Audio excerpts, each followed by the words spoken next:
여러분 안녕하세요. 저는 연세대학교 대학 일자리 센터 취업 컨설턴트 김남용입니다.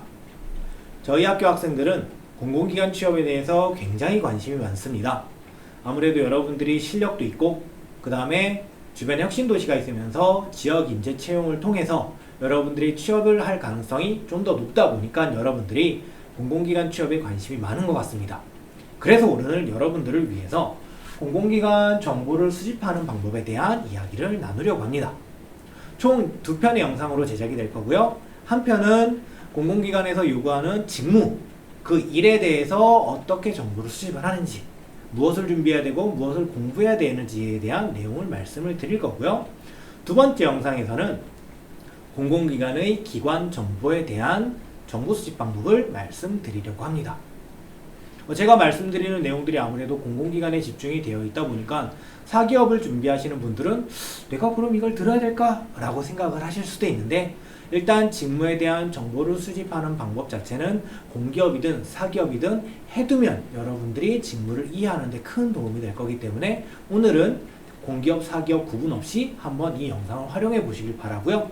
그 다음에 제가 10분만 핵심적인 내용들로 추려서 말씀을 드릴 거기 때문에 10분간만 집중해서 들어보시길 바라겠습니다.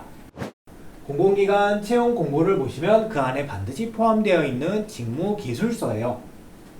자, 보시면 이 내용들은 한국산업은행 신입행원 전산 분야 채용이고요. 내용들을 간단하게 보면 기관의 주요 산업, 한국산업은행에선 주로 이런 일들을 한다. 그 다음에 여러 지원자분이 입사를 하시게 된다면 이런 일들을 하게 될 거예요 라는 일에 대한 구체적인 내용들. 그러면 여러분들이 나는 입사를 해서 이런 일들을 하겠구나 라는 걸 좀 감을 잡으실 수가 있겠죠. 밑으로 내려가 보시면 직업기초능력 총 10가지 항목 중에서 여기는 이 3가지를 중점적으로 하고 있다고 명시를 해놨고요. 그 다음에 필요 지식과 기술과 태도를 언급을 해놨습니다. 그럼 여러분들이 이 분야에 가서 일을 하기 위해서는 이런 지식들을 준비를 하고 이런 기술들을 배우고 이런 태도를 가지면 되겠구나 라는 걸 이 채용공고 직무 기술서를 통해서 알 수가 있습니다. 하나만 보기 아쉬우니까 몇 개 더 준비를 해봤어요. 여기 있는 것처럼 국립중앙의료원 방사선사 채용공고고요. 직무 목적, 그 다음에 직무 단위, 입사하시게 되면 주요하게 이런 업무들을 하실 거다. 그 다음에 기술, 지식, 태도에 대한 내용들이 이렇게 포함이 되어 있습니다. 그리고 한국수력원자력, 화학 분야 채용 공고에 있어서도 주요 사업, 능력 단위, 그리고 직무 수행 내용, 그 다음에 이런 필요 지식과 기술과 태도를 요구한다고 돼 있어요. 그럼 여러분들이 지금부터 하실 건 이런 채용 공고 속에 포함되어 있는 직무 기술서의 내용을 보고서 나는 이런 게 필요해 라고 한다면 그걸 지금부터 준비를 해 나가시면 되겠죠. 자, 그럼 오늘 영상은 여기까지고요. 이 영상이 도움이 되셨다면 좋아요, 구독 부탁드린다고 하면 안 하실 거죠? 네, 이렇게 짧게 끝날 리가 없죠. 그래서 이런 정보들, 이보다 좀 더 구체적인 정보들을 찾는 방법에 대해서 여러분께 말씀을 드리도록 하겠습니다. 여러분들이 초록창에다가 NCS라고 치시면은 이런 사이트를 가보실 수가 있습니다. 이게 첫 화면이고요. NCS 및 학습 모듈 검색을 눌러보겠습니다. 눌러보시면 이렇게 분야별로 나와 있어요. 저는 왠지 오늘 보건 쪽에 손이 가네요. 자, 보건 눌러봅니다. 그리고 의료기술 지원 눌러보면 저희 학교에 보건행정학과가 있죠. 그 친구들이 주로 가는 분야가 의료정보관리사. 한번 의료정보관리로 들어가 보도록 할게요. 그러면 이 카테고리는 의료정보관리 카테고리입니다 라고 명시를 해주고요. 밑에 가셔서 이 직무정의 미리 보기를 눌러보시면 이 밑에 있는 모든 정보들을 압축을 해서 담아놨습니다. 근데 오늘 이걸 보기에는 힘들어요. 보기가 좀 힘들기 때문에 저는 환경분석 미리 보기를 한번 보도록 하겠습니다.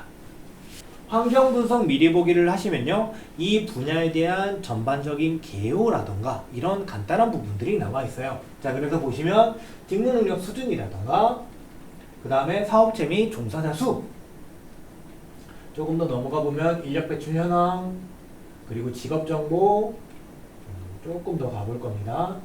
교육현황 분석. 근데 이제 여러분들 우리가 조금 중점적으로 보셔야 될 부분은 관련 학과 교과 과정이에요. 공공기관 취업을 준비하시는 분들이 입사 지원서를 쓰시다가 이런 질문들을 많이 해요. 선생님, 도대체 학교 뭐 교육이라든가 교육 과정, 이수 과정에는 무슨 과목을 써야 돼요? 라고 많이들 고민을 하시는데, 네. 여기 있는 내용들, 여러분들은 아무래도 대학이니까 의료기술지원 보건대학에서 가르치는 이런 교과목들, 이와 동일한 교과목이라든가 아니면 이와 유사한 교과목을 학교 교육과정에 적어주시면 여러분들이 이 분야에 적합한 인재라는 걸 나타내실 수가 있겠죠. 그래서 여러분들이 이와 관련된 교과목을 수강을 하신다면 당연히 학점관리는 조금 해주셔야 되는 부분입니다. 그리고 이 뒤로 넘어가면은 자격증에 대한 내용들도 있어요. 그래서 이 분야에서는 어떤 자격증들이 있는지 보시면은 여러분들이 나는 이런 자격증을 좀 더 취득하면 좋겠어 라는 걸 또 아실 수가 있습니다. 이렇게 환경분석은 끝내겠습니다. 환경분석 밑에는 이런 능력 단위들이 있어요. 아까 의료정보관리라는 카테고리로 들어왔는데 의료정보관리가 단지 하나의 정보를 관리하는 건 아니겠죠. 다양한 정보들이 있고요. 그 요소들을 세분화한 다음에 필요한 능력들을 별도로 구분을 해놓은 겁니다. 자, 그럼 이제 여러분들이 입사를 원하는 기관마다 조금 이 능력들의 중요도가 다를 수가 있겠죠. 하나 샘플로 보면은 질환 등록을 한번 보도록 하겠습니다.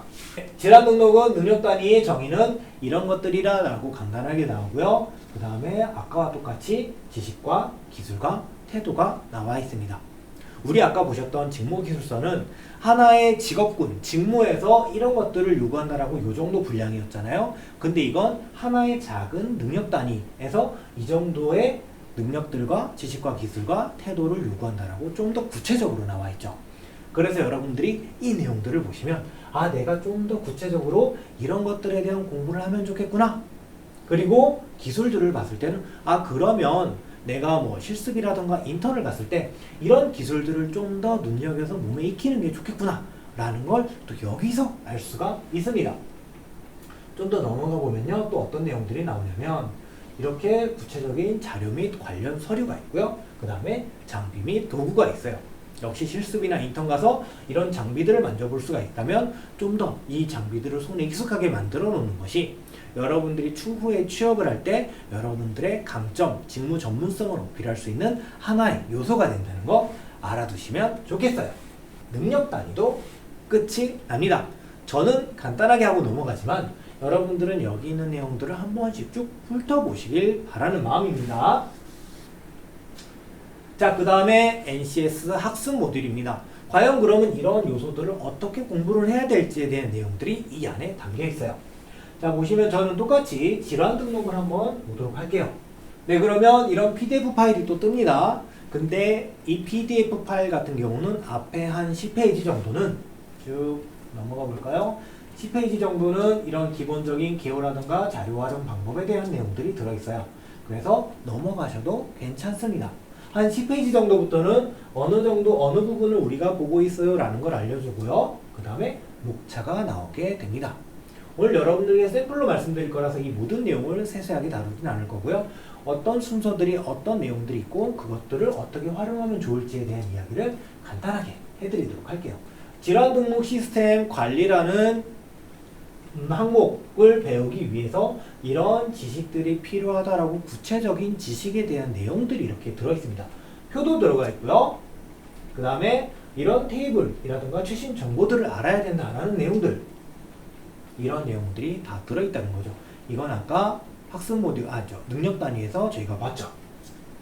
넘어가면은 쭉쭉쭉 이런 내용들이 있고, 여기서 중요한 건 교수 학습 방법. 여기서 교수 방법은 가르치는 방법이에요. 그럼 가르치는 사람은 이런 내용들을 가르쳐야 한다라는 내용이 여기 있는 거고요. 배우는 사람들은 이런 내용들을 배워야 한다라는 내용들이 여기 있어요. 가르쳐야 되는 내용과 배워야 되는 내용들을 여러분들이 충분히 알고 있다면 이 분야에 대해서 전문성이 쌓여 있다고 판단을 할 수가 있는 겁니다. 그래서 뒤에 가서 보시면 이 항목들의 평가를 하는 기준은 이런 것들이다. 그럼 여러분들이 공부를 하실 때 내가 어느 정도 뭐 더 해야 되는지 아니면 이 정도만 해도 괜찮은지라고 공부량을 판단하실 때 이 기준들을 토대로 참고를 해보실 수가 있겠죠. 자, 그럼 마지막으로 활용 패키지 파트입니다. 경력 개발 모형 같은 경우는 직업에 대한 간단한 개요, 그리고 입사하게 되면 어떠한 직급들을 통해서 여러분들이 뭐 성장을 해나가게 될지에 대한 내용인데 이 부분은 보시면 알 거라서 그냥 넘어갈 거고요. 직무기술서 같은 경우는 아까 말씀드렸던 그 능력 단위들을 좀 요약해 놓은 겁니다. 그래서 처음부터 요약본을 보시는 것보다는 저는 개인적으로 아까 능력 단위 각 카테고리 하나씩 들어가시면서 아 이런 것들이 필요하구나 라는 걸 보시길 바라고요. 체크리스트는 한번 볼 필요가 있어서 보도록 할게요. 의사소통 능력. 여러분들은 의사소통 능력이라고 하면 머릿속에 뭐가 떠오르나요? 내가 말을 잘하거나 아니면 뭔가 프리젠테이션을 잘하거나 이런 표현하는 능력이 주로 의사소통 능력으로 연관돼서 떠오를 겁니다. 자, 그러면 여기에서는 어떻게 구분을 해놨는지 한번 볼게요. 문서를 확인하고 읽고 내용을 이해해서 요점을 파악하는 능력, 문서 이해력입니다. 그 다음에 목적 적합한 아이디어 정보를 전달할 수 있는 문서를 작성할 수 있다. 문서 작성 능력이고요. 이거는 경청 능력이겠죠. 그 다음에 효과적으로 전달할 수 있는 이건 의사 표현 능력, 의사 전달 능력이 되게 됩니다. 그리고 이거는 외국어 능력이겠네요. 하나의 의사소통 능력이라는 카테고리 안에서도 이렇게 다양한 분야로 세분화시켜 놨습니다. 여러분들이 이건 어떻게 활용을 하느냐? 자기소개서 항목을 쓰실 때 이렇게 세분화돼서 여러분들의 강점을 표현하시게 된다면 여러분들을 좀 더 특별하게 만들어 줄 수가 있어요.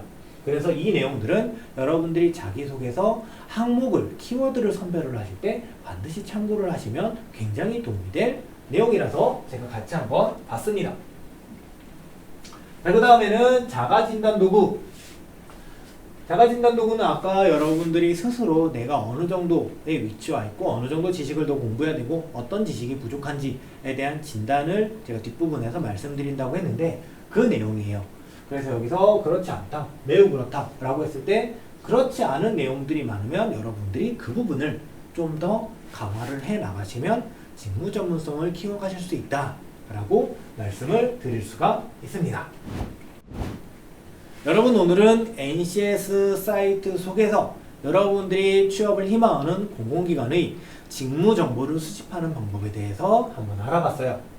여기 있는 내용들은 제가 오늘 말씀드린 내용은 기본 중에서도 굉장히 기본적인 내용들만 말씀을 드렸습니다.